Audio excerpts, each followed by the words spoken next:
Hey friends, I don't know if any of you know what this is.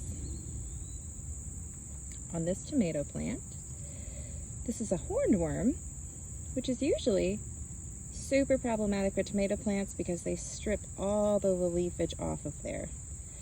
But does anybody know what these little white bits are on the hornworm?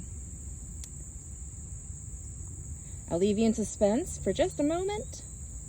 Let you think about it, let you guess. These are the eggs of a parasitic wasp who uses a hornworm to gestate. And so we want to leave this guy on here for as long as possible, because guess what? We will have more and more parasitic wasps that attack our natural predators to the tomato hornworm, who is a vicious enemy of our tomato plants.